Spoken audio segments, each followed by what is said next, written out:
बड़ा अच्छा सवाल किया। देखें, जब भी नेगोशिएशन होती हैं या सीज फायर होता है, उसके बाद बैठक होती है, तो बैठक पे बड़े मैक्सिमल किस्म के डिमांड्स दोनों तरफ से दिए जाते हैं।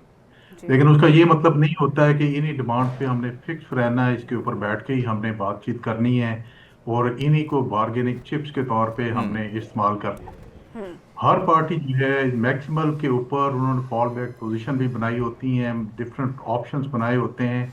उन डिफरेंट ऑप्शंस के बीच में भी अल्टरनेटिव्स मौजूद होते हैं कि अगर यहाँ से स्लिप्स होता है तो फिर इसको पीछे कैसे इसके ऊपर आपने बैरियर लगाना है ताकि बातचीत नाकामी के उस रुख पे ना जा सके। हम्म। पहले तो ये मैं कह दूं कि सीज फायर और जंग बंदी जो है, ये दोनों तरफ से ईरान की ये जरूरत है बहुत बड़ी, बिकॉज ऑफ सर्टन रीजंस। काफी हम्म। डिस्कस हो चुका है, सबके सामने है। हम्म। और वास्ट करना डिप्लीट हो रहा है, उसके बाद इकोनॉमी नीचे है और 40 साल से सैंक्शंस में पड़े हुए हैं, बाहर निकल के आके इंटरनेशनल हम्म। कैंपस पे आना चाहते हैं।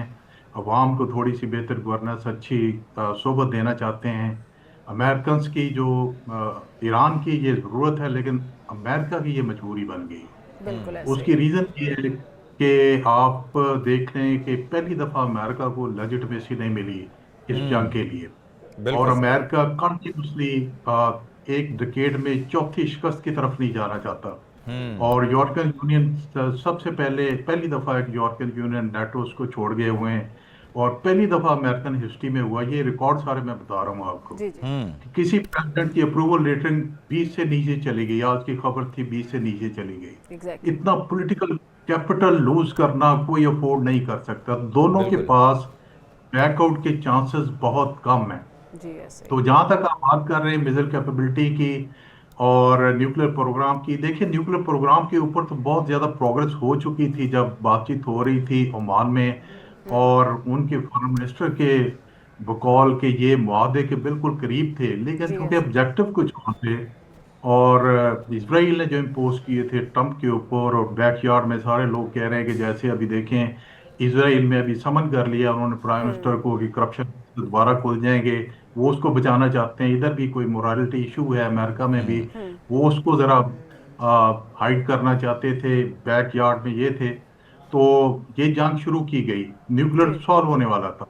तो अभी बिल्कुल। भी अगर आप वहीं पे खड़ा होना, ये तो सॉल्व था, अभी भी हो तो फिर जाएगा, ब्रिगेडियर डिफरेंट साहब, ऑप्शन। अमेरिका की गारंटी क्यों कौन देगा? जिस तरह आपने अभी कहा है कि पहले मुज़ाकरात हो भी रहे थे, यूरेनियम अफजुदगी पर भी बातचीत हो गई थी, फिर भी हमला किया गया, और इजराइल जो है उसको क्या अमेरिका कन्विंस कर लेगा? और फिर कोई गारंटी अमेरिका की देगा कि दोबारा? हमने लिबिया के अंदर देखा, उन्होंने अपनी मिसाइल जो एटमी टेक्नोलॉजी थी और वो सारा निज़ाम बंद करके अमेरिका के हवाले किया, और उसके बाद भी उनके ऊपर हमला यहाँ पे हुआ। जेडी वेंस का आना इतनी इंपॉर्टेंस का हामिल है कि ये गारंटियर वो खुद ही बन के आए हैं।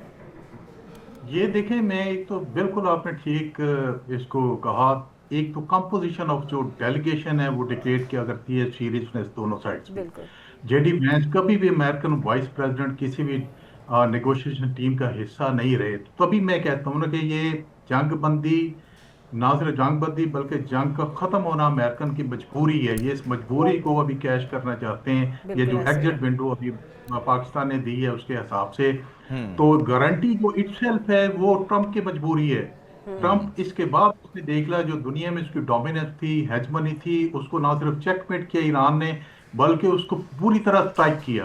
तो हेजमनी भी खत्म होगी, डोमिनेंस भी खत्म होगी। वो जो बिल्कुल। एक नया वर्ल्ड ऑर्डर इन्होंने क्राफ्ट किया था हमास की एलिमिनेशन के बाद, वो वर्ल्ड ऑर्डर भी खत्म हो गया।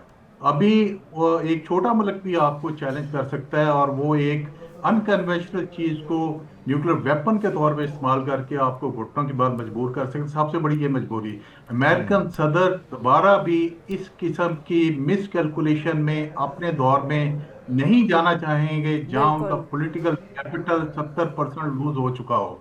तो देर पर मैं कहता हूँ मिडल के ऊपर आराम से ये मसला तय हो जाएगा। सिर्फ अमेरिकन की ये डिजायर है कि उसकी रेंजेस जो है कम कर दी जाएं।